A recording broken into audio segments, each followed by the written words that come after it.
바이블노트 오늘 주신 하나님의 말씀 베드로후서 3장 17절에서 18절 말씀입니다. 우리 두 절의 말씀을 같이 함께 읽도록 하겠습니다. 같이 읽습니다. 시작.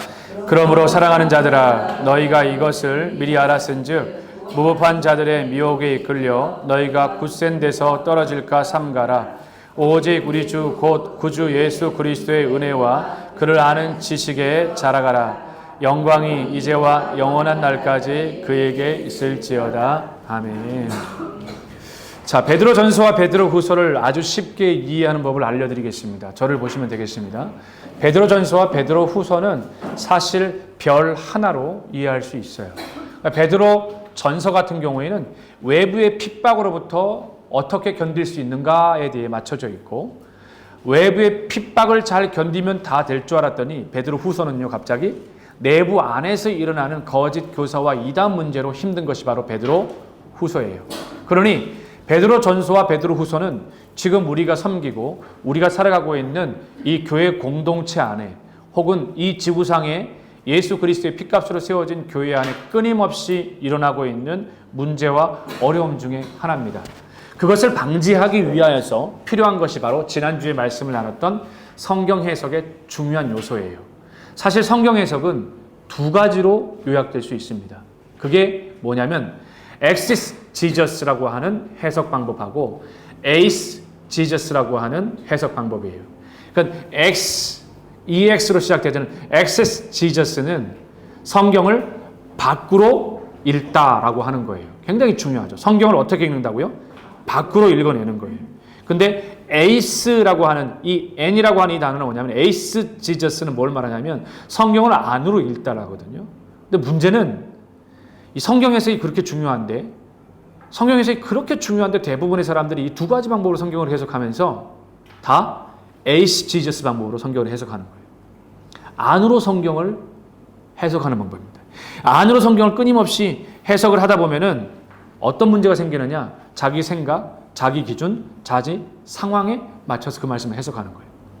하나님의 기록되어진 로고스의 말씀이 있는데 그 말씀을 접하는데 어떤 사람이 너무 한 절 동안 힘든 가운데 자신의 상황으로 그 말씀을 해석해 나가는 방법. 그러니까 멀쩡해 보이는 해석 방법처럼 보이지만 이게 얼마나 위험한 요소들인지 몰라요. 사실 그래서 에이스지저스라고 하는 이 성경 해석 방법은 신학교에서 잘 가르쳐야 되는 잘 가르치지 않아요. 신학교에서 신학생들이 진짜 열심히 배워야 되는 게 뭐냐면 신주방과 구주방이에요. 주방을 배워야 되는데 신학생들이 여기 열심을 잘 안 내요. 신주방이 뭐냐면 신약 주석 방법론이고 구주방은 구약 주석 방법론이에요. 홍참 선생님 배우셨죠? 신주방, 구주방. 근데 신주방, 구주방을 배우면 이게 얼마나 효과적이냐면 성경 말씀을 에이스지저스라고 하는 내 방법, 내 방식대로 해석하지 않고 성경 해석에 거쳐야 되는 5가지를 정확하게 할 수 있는 겁니다. 성경의 원어대로. 두 번째, 성경 안에 기록 당시의 문화적 배경을 통하여서. 그리고 성경 기록 당시의 신학 기준에 의해서. 그리고 지역 정보와 사본 정보들을 충분히 해석하는 거예요. 지금 한국에서 몇 개월에서 목회자가 되어지고 6개월, 1년 어디 학원처럼 그렇게 해서 목회자가 되어지는데 여러분 얼마나 위험천만한지 모릅니다. 신학의 과정들을 거쳐가는 게 되게 중요해요. 예를 들면 저희 교단의 신학은 신학부를 나오게 되어지면, 신학교 4년을 마치게 되어지면 신학교 4년을 마치자마자 대학원 MDB를 가게 되죠. MDB를 가게 되어질 때 2개로 나눠져 있어요. 일반 대학에서 공부를 하다가 온 대학원생, MDB 학생들이 있는가 하면 저처럼 학부 때 신학을 하고 다시 대학원에 신학을 하는 사람들. 그러니까 4년 신학을 공부하고 다시 대학원 와서 3년을 공부하는 7년의 공부를 마치잖아요. 7년의 공부를 마치면 어떤 생각이 드느냐? 야, 내가 신학에 대해서 다 안다라고 생각 들지 않아요. 신학을 공부하면 볼수록 잘 모르겠다는 생각이 드는 게 정상이에요. 근데 이 과정을 거치면서 동시에 뭐와 함께 가냐면 교회 사역자로 섬기게 되거든요. 저희는 4년을 대학교를 신학을 공부하게 되면은 3년 대학원을 마치게 되어지면 무조건 3, 4년은 뭐 해야 되냐면 전임 전도사 사역을 해야 돼요. 파트 사역자가 아니라 전담 사역자를 해서 신방도 배우고 설교도 배우고 교회 목양도 배우고 교회 행정도 배우고 그런 과정들을 거쳐요. 그러고 나서 목사 고시를 보게 되어져 있어요. 목사 고시. 목사 고시 전체를 통과하면서 또 뭘 해야 되냐면 전도사로서 이 사람이 합당한 것에 대한 전도사 승인 그걸 받아야 돼요. 전도사 승인을 받기 위해서는 전도사 교육을 3년에 걸쳐서 3차례 해야 돼요. 2박 3일 동안 교육을 받아야 돼요. 그걸 마치고 나면 이제 기본적으로 목회자가 109절, 150절 꼭 목회에 필요한 암송구절도 시험을 또 봐야 돼요.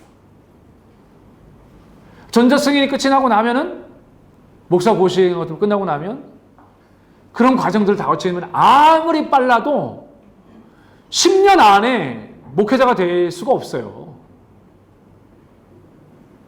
근데 뭐 1년, 2년 몇 과목 그냥 배워가지고 어디 사이트에 한번 내가 들어가 보니까 6개월 집중해서 배우는 목회자, 목사 안수를 받을 수 있습니다. 위험천만하죠. 위험천만하죠. 그렇게 군소교단에서 그렇게 많은 목회자들이 지금 현재 배출되고 있어요. 이 과정들을 통해서 여러분 기억해야 될 게 있어요. 그래서 중요한 게 지난주에 성경 해석이었더라면 성경 해석을 어떻게 해야 되느냐? 엑시스 지저스 방법하고 에이스 지저스 방법을 정확하게 알아야 되는 거예요. 원어에 대해서도 그 원어에서 의미하는 부분들을 정확하게 알고 안으로의 성경 읽기가 아니라 어떻게? 밖으로의 성경 읽기가 되어야 된다고. 밖으로 성경 읽기가 되어져야 제대로 되어진 성경에서 하나님이 진짜 주고자 하시는 메시지를 해석한다고요. 근데 대부분이 성경책이 지난주인가 최 장로님 연락 와가지고 동영상 하나를 보내주셨길래 제가 문자를 몇 개 보냈어요. 지금 이제 얼마나 위험천만한 요소에 있냐면 우리는 루터와 칼빈이 종교개혁 지금 500주년이 넘었지만 큰일 했어요. 루터의 종교개혁의 가장 큰 핵심이 뭐예요? 켈빈과 쯔빙글리의 종교개혁의 큰 핵심이 뭐예요? 성경이 사제들의 특권에만 주어진 성경이 인쇄술이 발달하게 되어지면서 일반인들에게 성경이 보급되었다고요. 근데 이게 축복일까요? 엄청 위험을 초래하게 된 거예요. 성경이 보급은 되었지만 성경 해석을 자유롭게 하는 문제가 터져버린 거예요. 성경이 보급되어졌는데 정작 그 성경을 읽고 해석해야 될 사람이 성경 해석이 준비가 안 돼 있는 사람이 성경 해석을 자의적인 에이스 지저스 방법으로 성경을 해석하다 보니까 밖으로가 아니라 어떻게? 안으로 성경 해석을 하다 보니까 제대로 되어진 하나님의 성경의 뜻이 전달되지 못하는 문제가 발생하게 되는 거죠. 그럼 목회자 한 사람의 엑세스 지저스 방법이 아니라 에이스 지저스 방법으로 설교를 하게 되어지면 안으로의 성경 해석 방법이 되어지면 어떤 문제가 초래하게 되어져요? 한 사람이 아니라고요. 한 사람이 아니라고요. 어디 갔더니 CCC나 어디 선교단체에 봤더니 대학교 학생들 보니까 순장님이 혹은 아니면 그룹 리더가 되어져서 대학생들 그 안에서 기독단체를 이끄는 사람들을 보니까 너무 성경을 해석을 쉽게 하는 사람들을 보면서 그런 안타까움들을 접하게 되어져요. 베드로 전후서에서 왜 베드로 후서에서 이런 얘기를 하는지 아세요? 아까 말씀드렸죠. 베드로 전서는 외부의 핍박이었다면 외부 핍박만 잘 견디면 될 줄 알았더니 진짜 터진 문제가 베드로 후서에서 뭐가 터졌어요? 내부의 문제였어요. 내부의 거짓 교사들이 들어와서 판을 치는데 잘못된 가르침인지조차도 알지 못한 채 초대교회가 병들어 간다고요. 그때 베드로가 뭐라고 얘기해요? 지난주 얘기했던 것처럼 성경 해석이 얼마나 중요한지에 대해서 우리에게 가르쳐줬잖아요. 마음대로 해석할 것이 사사로이 풀 것이 아니다. 그리고 오늘 17절에 18절에 봤더니 뭐라고 나와요? 그러므로 사랑하는 자들아 너희가 이것을 미리 알았은즉 무법한 자들의 미혹에 이끌려서 미혹에 그대로 넘어갈 것이 아니라는 거예요. 너희가 굳센 데서 떨어질까? 삼가라. 바른 성경 해석 안에서 떨어지지 않아야 된다는 거죠. 그러기 위해서 18절에 뭐라고 나옵니까? 오직 우리 주 곧 구주 예수 그리스도의 은혜와 그를 아는 지식에까지 어떻게 해요? 자라가라. 주님 끊임없이 그리스도를 알아가는 지식에 knowing God이라고 하는 여기에 끊임없이 자라가는 것이 중요하다. 이 부분을 여러분들이 잘 알아야 돼요. 그리고 이번 한 주 동안도 지난주에 제가 말씀드렸죠. 가르쳐주는 대로 순종해야 돼요. 가르쳐주는 대로 순종하셔야 돼요. 교사 공과책 3번 이상 정독하라고 제가 말씀드렸다면 그렇게 순종하셔야 돼요. 그리고 가르치고 그리고 지도할 때 생명의 말씀의 은혜가 끊임없이 우리 안에 강같이 흘러가서 시절을 쫓아 과실을 맺게 되어지는 은혜를 누리게 되는 줄로 믿습니다. 성경 해석이 잘못되어지고 에이스 지저스 이 방법으로 성경 해석이 되어질 것이 아니라 액세스 지저스 방법으로 밖으로 성경이 읽게 되어지면 뭐가 회복되어지느냐? 성경 이 문제와 하나님 이 문제를 다음 주에 제가 이어서 여러분들과 함께 말씀을 나눠드리도록 하겠습니다. 기도하겠습니다.